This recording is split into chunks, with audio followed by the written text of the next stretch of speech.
আমি কেতিয়াবা আমি কেতিয়াবা এটা জেগাত ৰৈ যায়, মানুহৰ মনটো এটা জেগাত ৰৈ যায় আৰু নিজৰ প্ৰেজেণ্টৰ লগত খাপ খুৱাব নোৱাৰে আৰু নিজৰ কামত বহুত বাধা জন্মে।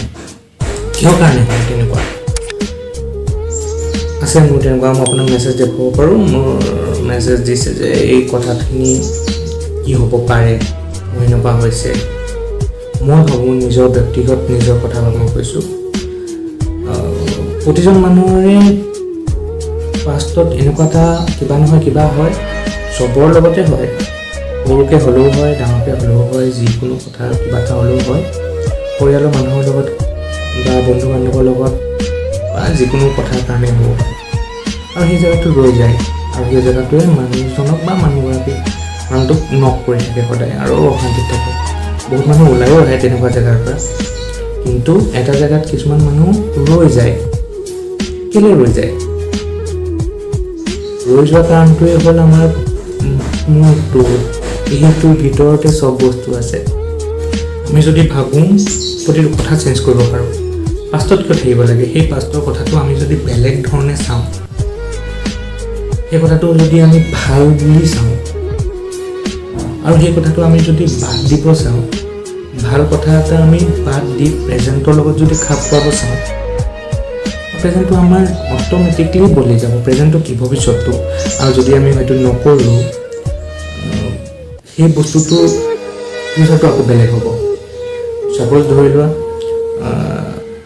বেয়া কাম এটা তুমি কৰি আছা, বেলেগে অতীতত কৰি আহা, সেই কামটোৰ লগতে তুমি জড়িত হৈ আছা বৰ্তমানতো, আৰু তোমাৰ ভৱিষ্যতটোতো সেইটো লাইনতে যাব।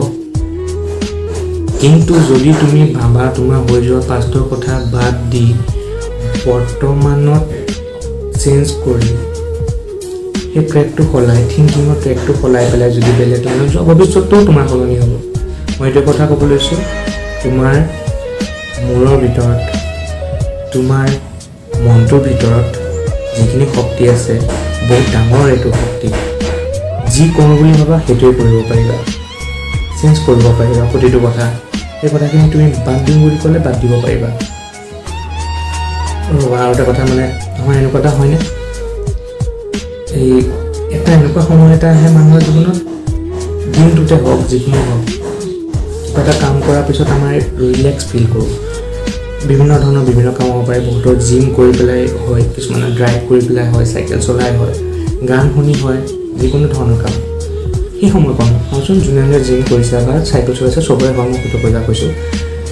সেই এক ছেকেণ্ড এনেকুৱা লাগে ৰিলেক্স, একদম একো কাৰো কথা চিন্তা কৰিব মন নাযায় 2 মিনিটমান, কিন্তু সেইটো এনেকৈ গুচি যাব। সেইটো উপভোগ কৰিব দৰকাৰ নাই, তেনেকৈ থাকিব দিব লাগে। ঠিক তেনেদৰে আমাৰ জীৱনলৈও এনেকুৱা এটা সময় আহে, কৰি যোৱাৰ কামত একদম কোনো কথা একো মনলৈ নাহে আৰু তাক সেইটো ফ্ল'তে যাব দিব লাগে, অন্য কথা আহিব দিব নালাগে। আৰু সেই কথাটোত তুমি যদি ভাল কথা ভাবা, সেই ভাল কথাটোৱে তোমাক কিন্তু নক কৰিব, আৰু তোমাৰ সেই হৈ যোৱা কামবিলাক, নাভাবিবলগীয়া কথাবিলাক তোমাৰ মনলৈ নাহিব। মই এইবিলাক কথা এইটো কাৰণেই কৈছোঁ, যাতে তোমালোকৰ সুবিধা হয়, যাৰ এইটো পজিশ্যনত আছা, এই কথাখিনিৰ পৰা আগুৱাই আহিব পাৰা। Thank U.